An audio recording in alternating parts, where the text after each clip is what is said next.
말씀과 함께하는 성경 통독 해설 시간입니다. 우리가 잘 알고 있는 유명한 성경절들이 있습니다. 물론 말씀 그 자체만으로도 의미가 있는 성경절들이지만 우리가 성경 통독을 하던 중에 이 말씀들을 만나면 어떤 배경과 상황 속에서 이 말씀들이 주어졌는지 더 깊은 이해를 얻게 됩니다. 성경 통독을 하는 과정에서 내가 알고 있는 말씀을 만나는 것은 반가운 경험임과 동시에 하나님의 말씀을 더 깊이 이해할 수 있는 기회가 되는 것입니다. 오늘은 우리가 고린도전서의 마지막 부분을 살펴볼 텐데요. 여기에서도 우리가 잘 아는 말씀이 나와 있습니다. 내일 우리가 읽게 될 성경의 범위는 고린도전서 13장부터 16장까지의 말씀입니다. 고린도전서 13장의 말씀으로 갑니다. 이 장은 아마도 성경 전체에서 가장 유명한 장 중에 하나일 것입니다. 우리는 흔히 이 장을 사랑장이라고 부릅니다. 내가 사람의 방언과 천사의 말을 할지라도 사랑이 없으면 소리나는 구리와 울리는 꽹과리가 되고, 내가 예언하는 능력이 있어 모든 비밀과 모든 지식을 알고 또 산을 옮길 만한 모든 믿음이 있을지라도 사랑이 없으면 내가 아무것도 아니요 내가 내게 있는 모든 것으로 구제하고 또 내 몸을 불사르게 내줄지라도 사랑이 없으면 내게 아무 유익이 없느니라. 바울은 천사의 말을 하고 예언할 줄 알고 모든 지식과 믿음을 가지고 자신의 모든 재산을 구제했으며 심지어 몸을 불사르게 내어줄지라도 사랑이 없으면 아무것도 아님을 강력하게 이야기합니다. 이것은 개인의 영적인 체험이나 세상이 볼 때 고귀한 헌신이 있다 할지라도 사랑이 없으면 아무것도 아니라고 우리에게 가르치고 있습니다. 13장은 사랑의 특성에 대하여 말합니다. 오래 참고 온유하며 시기하지 않고 자랑하지 않으며 무례히 행하지 않는 등 15가지의 구체적인 특성을 통해 정의된다고 사랑에 대하여 말합니다. 고린도전서 13장은 노래로 지어져 많이 불리기도 하고 또 결혼식에서 이 노래들이 연주되기도 합니다. 그런데 여기서 말하는 이 사랑은 단순한 감정을 말하는 것이 아닙니다. 여기서 말하는 사랑은 그리스도를 닮아가는 생애를 나타내는 우리의 특징에 대하여 이야기하고 있는 것입니다. 우리가 지금은 거울로 보는 것 같이 희미하나 그때는 얼굴과 얼굴을 대하여 볼 것이요 지금은 내가 부분적으로 아나 그때는 주께서 나를 아신 것 같이 내가 온전히 알리라.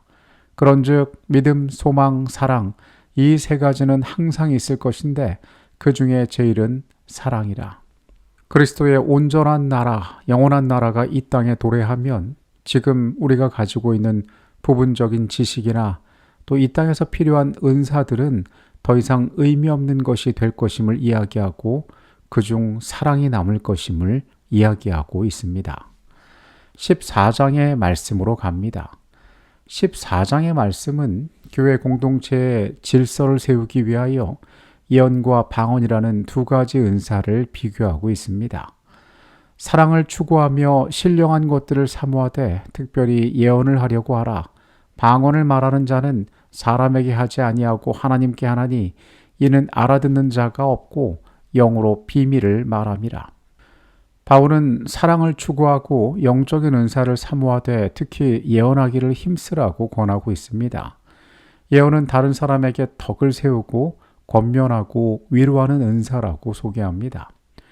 방언은 통역이 없이는 자기 자신에게만 유익할 뿐 교회 공동체에는 유익을 주지 않는다라고 이야기합니다. 우리가 이 14장에 나오는 방언에 대하여 올바로 알 필요가 있습니다. 우리가 초대교회에 방언이 나타난 역사는 처음 오순절에 성령이 내렸을 때였습니다. 그때 사람들이 세계 각지에서 모여들어 있었고 그들에게 복음을 소개하기 위하여 방언의 은사가 필요했습니다.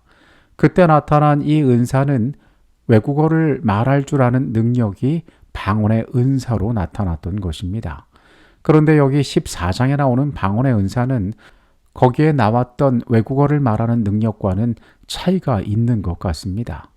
그런즉 형제들아, 내가 너희에게 나아가서 방언으로 말하고 계시나 지식이나 예언이나 가르치는 것으로 말하지 아니하면 너희에게 무엇이 유익하리요?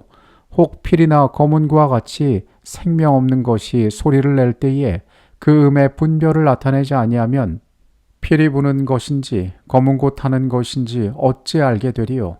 만일 나팔이 분명하지 못한 소리를 내면 누가 전투를 준비하리요? 이와 같이 너희도 혀로서 알아듣기 쉬운 말을 하지 아니하면 그 말하는 것을 어찌 알리요? 이는 허공에다 말하는 것이라. 바울은 방언을 말하는 은사들에 대하여 분명하게 말하는데 그것들이 사람들에게 알아들을 수 있는 내용이어야 한다라고 강조하고 있습니다. 그러므로 방언을 말하는 자는 통역하기를 기도할지니 내가 만일 방언으로 기도하면 나의 영이 기도하거니와 나의 마음은 열매를 맺지 못하리라. 교회를 향하여 바울은 알아듣기 쉬운 말 5마디가 방언 10,000마디보다 낫다고 강조합니다. 교회에 주어진 은사가 누군가를 개인적으로 높이고 그를 신비스러운 존재로 만드는 것이 중요한 것이 아니라 교회의 덕이 되어야 함을 강조하는 것입니다. 그런즉 형제들아, 어찌할까? 너희가 모일 때에 각각 찬송시도 있으며 가르치는 말씀도 있으며 계시도 있으며 방언도 있으며 통역함도 있나니 모든 것을 덕을 세우기 위하여 하라. 그는 교회를 향하여 권고하기를 믿음 가운데에 너희의 모이는 모든 예배가 질서와 규칙 가운데에서 조화롭게 이루어져야 한다는 사실을 강조하고 있습니다. 하나님은 무질서의 하나님이 아니시오 오직 화평의 하나님이시라. 15장의 말씀으로 갑니다. 여기에는 부활에 관한 교리가 나옵니다. 예수님 시절에 사두개인들은 부활을 믿지 않는 자들이었습니다. 마찬가지로 초대교회에서도 부활에 대한 의심을 가진 성도들이 있었음을 우리가 알게 됩니다.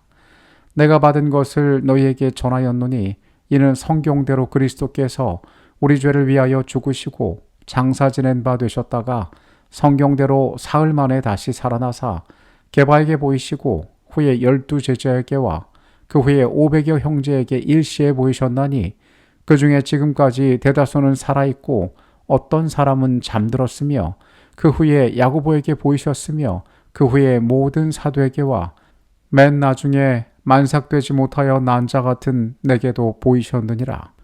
바울은 그리스도께서 성경대로 죽으시고 장사 지낸 후에 사흘 만에 다시 살아나셨음을 증거합니다. 그리고 이 일에는 많은 증인들이 있었음을 이야기합니다. 예수의 12 제자는 물론이고 500의 형제가 그것을 보았고 심지어 자신도 부활의 목격자였음을 증언합니다. 그리스도께서 만일 다시 살아나지 못하셨으면 우리가 전파하는 것도 헛것이요 또 너희 믿음도 헛것이며 또 우리가 하나님의 거짓 증인으로 발견되리니 우리가 하나님이 그리스도를 다시 살리셨다고 증언하였음이라. 만일 죽은 자가 다시 살아나는 일이 없으면 하나님이 그리스도를 다시 살리지 아니하셨으리라. 부활은 우리가 가진 소망의 핵심적인 가치가 됩니다. 만약 그리스도께서 다시 살아나지 않으셨으면 이 모든 것이 헛것이 된다는 사실을 강조하고 있습니다. 만일 그리스도 안에서 우리가 바라는 것이 다만 이 세상의 삶뿐이면 모든 사람 가운데 우리가 더욱 불쌍한 자이리라. 그러나 이제 그리스도께서 죽은 자 가운데서 다시 살아나사 잠자는 자들의 첫 열매가 되셨도다. 사망이 한 사람으로 말미암았으니 죽은 자의 부활도 한 사람으로 말미암는도다. 그리스도께서 잠자는 자들의 첫 열매가 되셨습니다. 그래서 부활은 실존하는 것이요 우리의 소망이 되었으며 그리고 마지막 날 그분의 권능으로 말미암아 사망을 이길 수 있는 힘이 될 것임을 그는 강조하고 있습니다. 보라, 내가 너희에게 비밀을 말하노니 우리가 다 잠잘 것이 아니요 마지막 나팔의 순간에 홀연히 다 변화되리니 나팔 소리가 나매 죽은 자들이 썩지 아니할 것으로 다시 살아나고 우리도 변화되리라. 이 썩을 것이 반드시 썩지 아니할 것을 입겠고 이 죽을 것이 죽지 아니함을 입으리로다. 부활에 대한 불심과 함께 그때의 상태를 묻는 질문에 대하여 바울은 이렇게 대답하였습니다. 그리스도께서 나팔 소리와 함께 강림하실 때에 우리는 순식간에 변화되어 승리를 얻을 것임을 이야기하고 있습니다. 이 15장에 나오는 말씀들은 우리가 장례식 때에 소망을 이야기하면서 많이 사용하게 되는 성경절입니다. 우리는 이 약속을 믿습니다. 그리고 그분께서 부활하셨기 때문에 우리에게도 부활의 소망을 주셨음을 믿고 감사하는 자들이 되어야 합니다. 고린도전서 16장의 말씀으로 갑니다. 이 장에서 바울은 교회에 대한 실질적인 권면과 그리고 교회에 대한 인사를 나누며 서신을 마무리합니다. 나 바울은 친필로 너희에게 문안하노니 만일 누구든지 주를 사랑하지 아니하면 저주를 받을지어다. 우리 주여 오시옵소서. 주 예수 그리스도의 은혜가 너희와 함께하고 나의 사랑이 그리스도 예수 안에서 너희 무리와 함께 할지어다. 바울은 그 마지막 인사말을 통해서 강권하시는 하나님의 사랑에 대하여 우리가 어떻게 반응해야 하며 그 사랑을 거절하는 것이 우리에게 얼마나 심각한 문제인지를 상기합니다. 그리고 주 예수여 오시옵소서라는 소망에 찬 말로 이 서신을 마무리하고 있습니다. 예수 그리스도의 복음은 이 땅을 살아가고 있던 사람들로 하여금 내가 누구이며 어떠한 위치 가운데 있고 무엇을 위하여 살아가는지에 대한 분명한 것들을 제시해 주었습니다. 바울이 고린도 교회를 향하여 보낸 이 편지 가운데에는 그렇게 소망 가운데 살아가며 영원한 시간을 기다리는 자들이 어떠한 모습으로 믿음 가운데 살아야 할지에 대한 교훈들을 주고 있습니다. 그리고 이 말씀은 오늘을 살아가는 우리에게도 동일한 교훈들을 허락하고 있습니다.